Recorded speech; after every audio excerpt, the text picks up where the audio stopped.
The 12th century Eurasian steppe was an unforgiving environment that dictated every aspect of human survival. For centuries, nomadic life relied on decentralized family groups. These isolated units competed for the same scarce patches of grazing land and fresh water. This competition resulted in constant intertribal skirmishing. These blood feuds burned through human and material resources simply to maintain a local status quo. This system was restricted by a specific loyalty structure. A warrior's allegiance belonged exclusively to his local aristocratic bloodline. As long as internal friction and clan loyalty consumed the energy of the steppe, the nomads lacked the surplus power needed to project force beyond their own borders. The pre-1206 steppe functioned as an inefficient machine, one that constantly consumed its own fuel before it could achieve meaningful scale. Temujin, the future Genghis Khan, approached the problem of the steppe as an administrative visionary.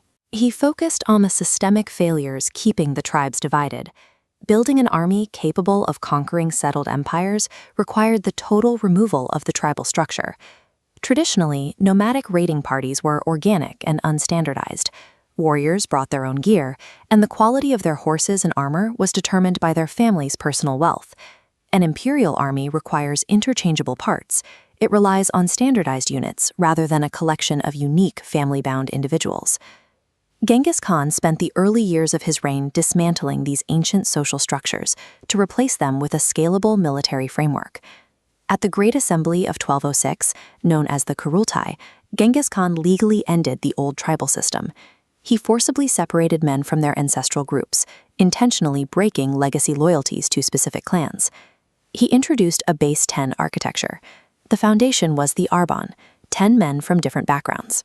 10 Arbans formed the 100-man Jagun. 10 Jaguns formed the Mingan, a 1,000-man unit. Finally, 10 Mingans formed the Tumen, a 10,000-warrior division. This architecture transformed the Mongol people into a machine of modular components. Maintaining discipline among formerly rival nomads required a new kind of social contract. Genghis Khan implemented a system of shared liability that focused on the foundational Arban. The law was absolute. If a single man in a 10-man Arban retreats or deserts without orders, all 10 in the unit are executed.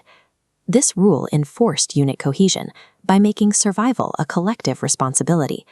It made the group responsible for the behavior of the individual. The Arban became a psychological mechanism.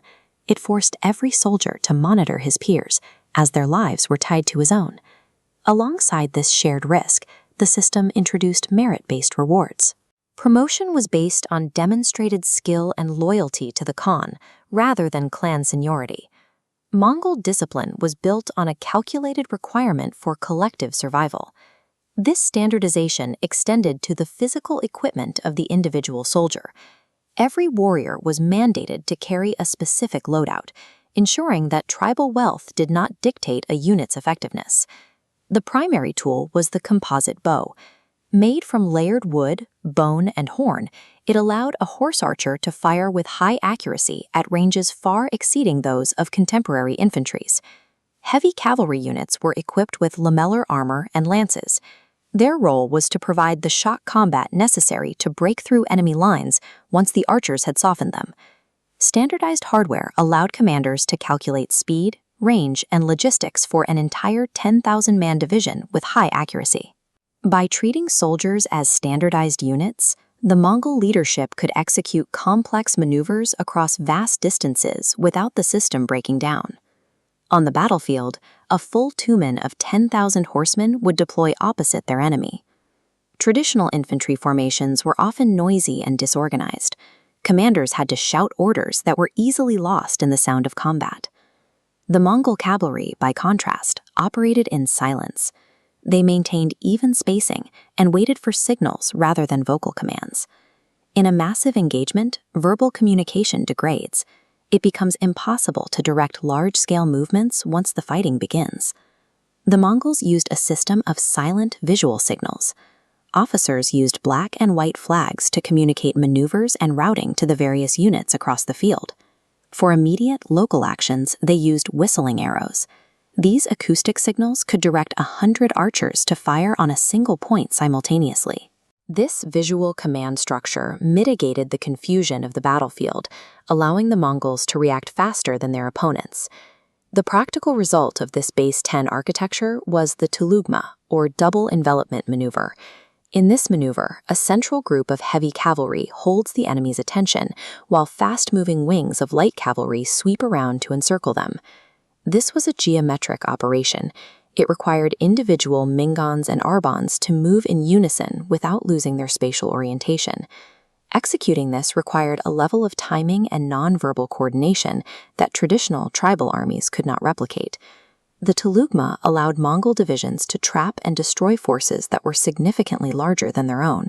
Once the maneuver was complete, the grid would systematically pursue the retreating enemy, often for days, until the opposing force was eliminated.